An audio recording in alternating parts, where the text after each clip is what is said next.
Hi, I'm Mobiius, and this is Oscillator One.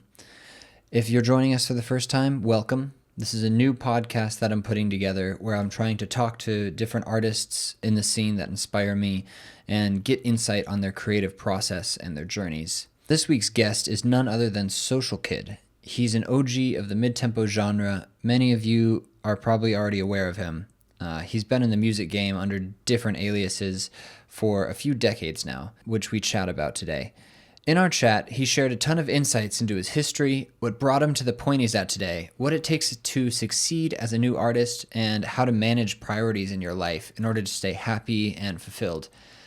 This episode is full to the brim with electronic music and production, history, and nostalgia.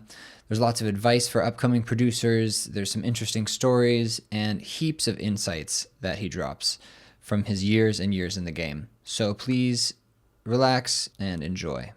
Oscillator One.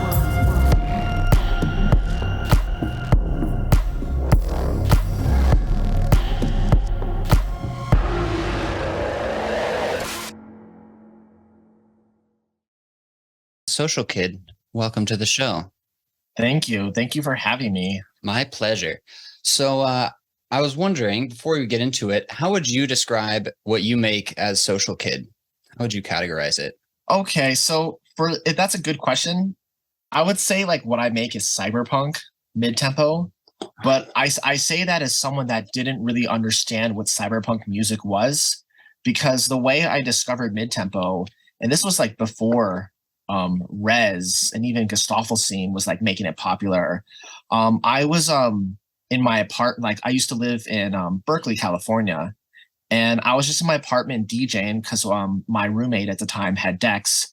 I actually have a project with my roommate called K Theory that was like this trap and bass project, and we're doing some stuff on the side. But we were like experimenting with like dubstep at the time. This is before Social Kid was even a thing, because I was doing K Theory music with my partner, and I really liked progressive house, but not like the kind of progressive house you have nowadays. This was like 2010 or like 2011-ish. Okay. With like more like dark progressive house. Like I don't know if you guys know who. Oh man, I like forget the names. They're like so underground. Like they didn't even want to be discovered. It was like that type of progressive house. It was like really dark and heavy. Okay. And I was DJing. I was about a 130 BPM, and my K Theory partner Dylan, he comes up to me. He was like, "What if you slow this down?" And he just goes up to my decks and just pitches it down. And it goes to like 109 or like however slow you can get it. And it brings the key down to like E flat, which is like a really deep key. And it just is like, boom, boom, boom. And I was like, whoa, what is this? And like at that time, I've never heard anything like that. Like slow, dark, progressive house at 109 was absolutely crazy.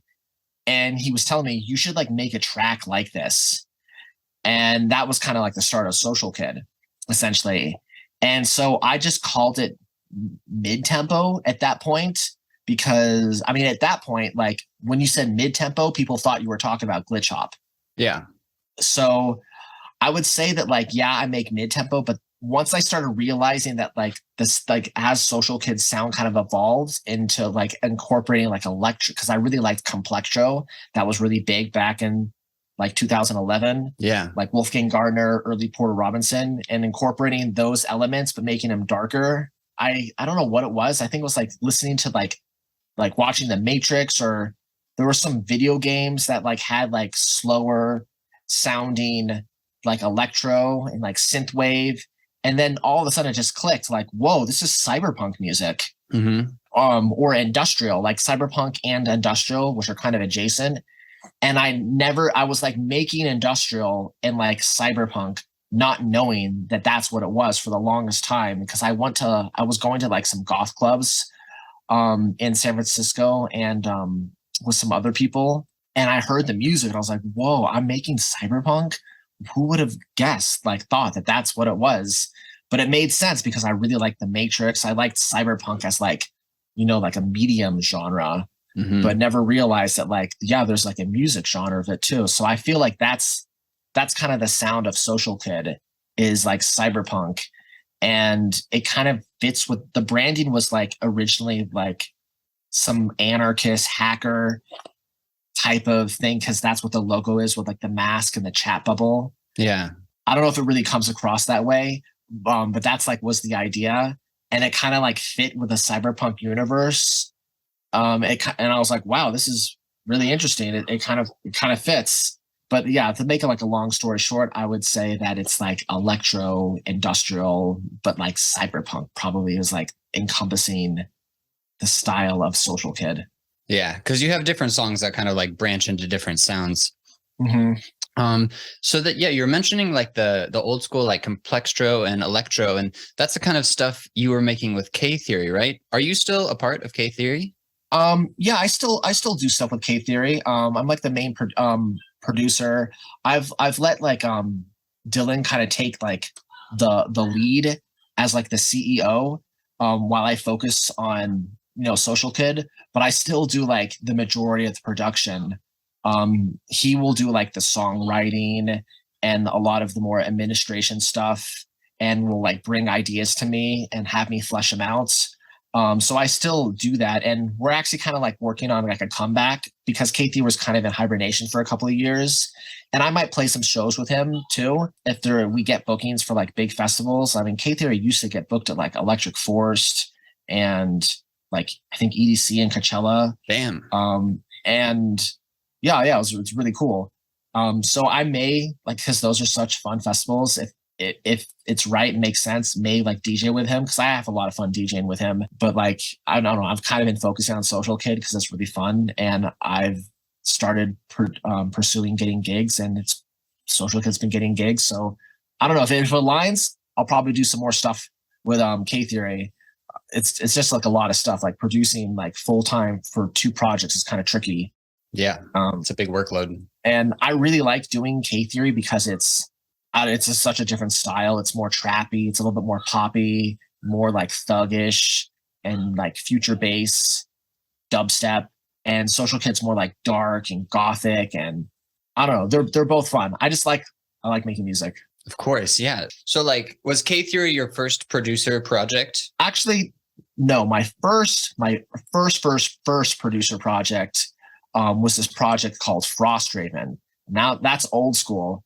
I was doing Frostraven. I started that in like 2003, right when I graduated high school.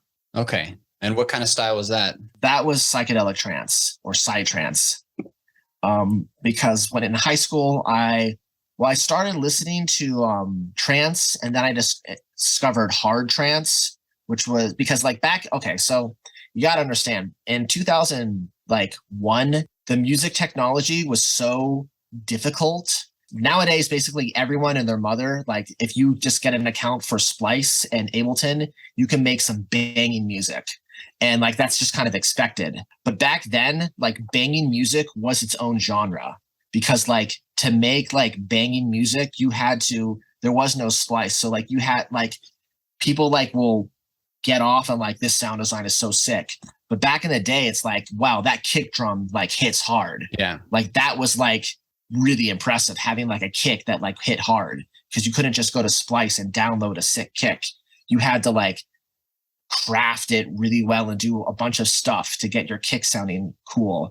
And so I started listening to like basic trance, which was just kind of like fluffy and fruity. And then I got into hard trance because it was just the production was so good. And then hard trance eventually turned into hard style. And now hard style sounds completely different than old school hard style. It's like a whole different thing.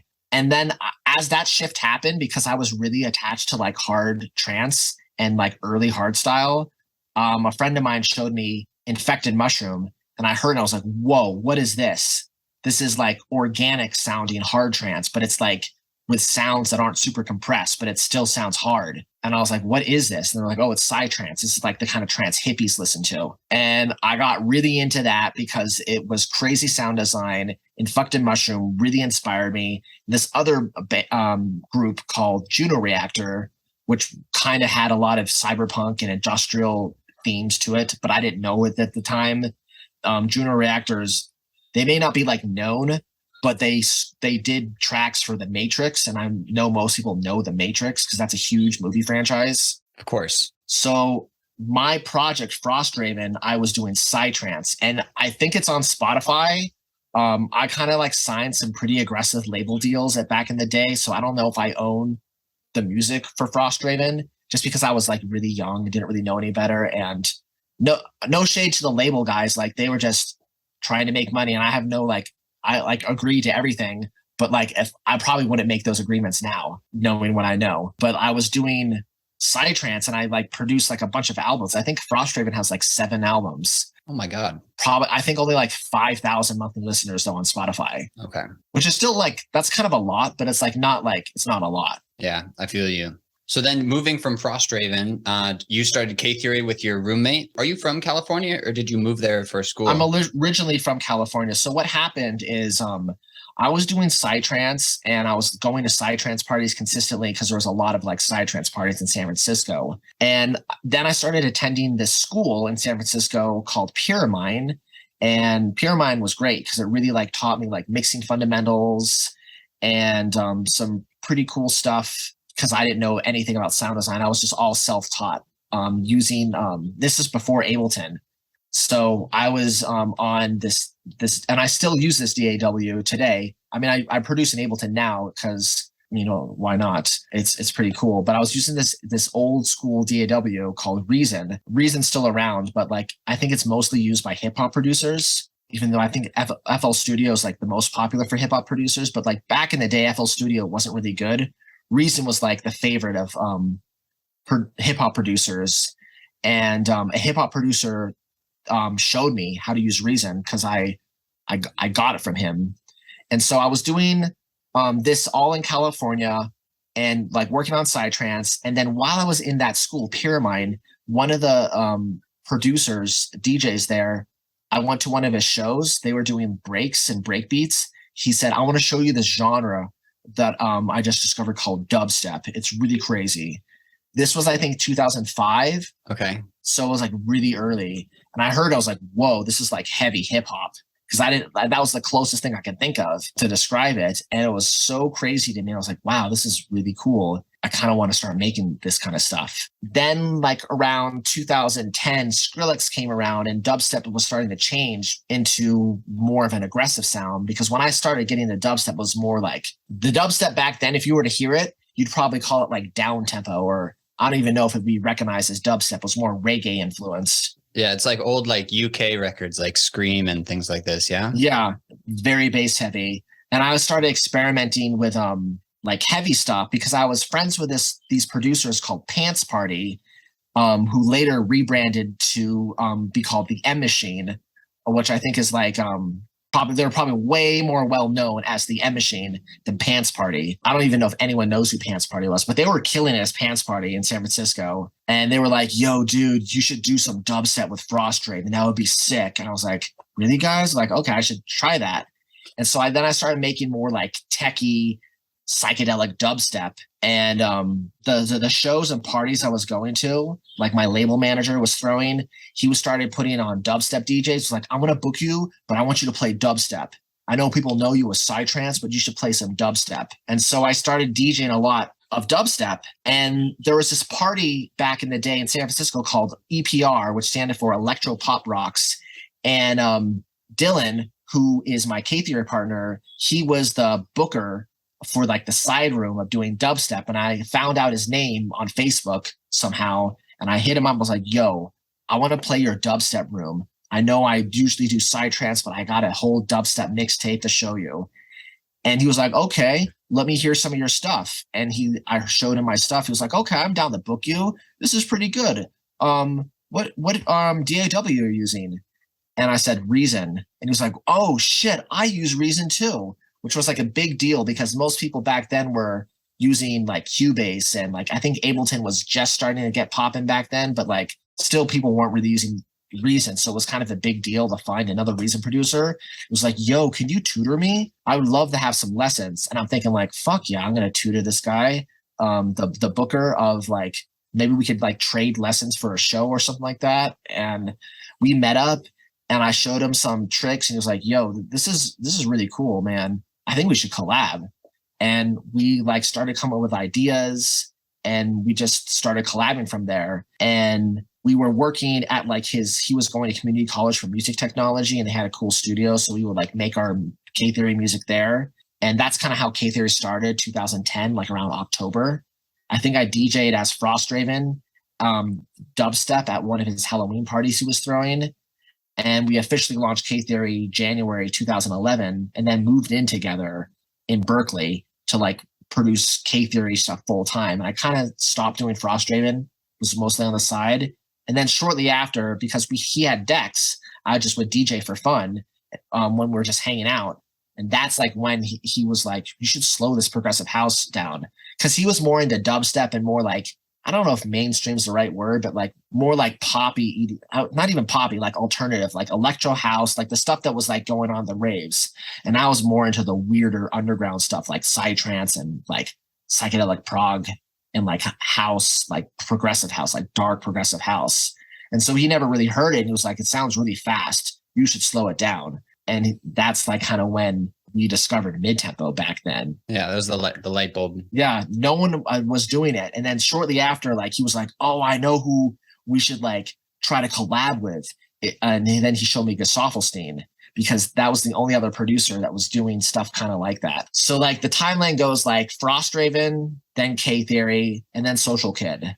And like Dylan like kind of helped me create Social Kid because he like helped with the branding and we were going to do it together. But eventually like we like made an agreement that like I was just going to do Social Kid because I had all these ideas and this was around 2014 because I wanted to do Social Kid like full time. And he had like this other band he was doing, like he was like starting like almost like a rock band. And that's kind of when K Theory took like a break to do our own thing. So I was like, I'm going to do Social Kid. He's going to do like this rock band thing. And we kind of went our separate ways for like a few years. And that's kind of like the timeline, if that makes sense. Yeah, perfect. I got it.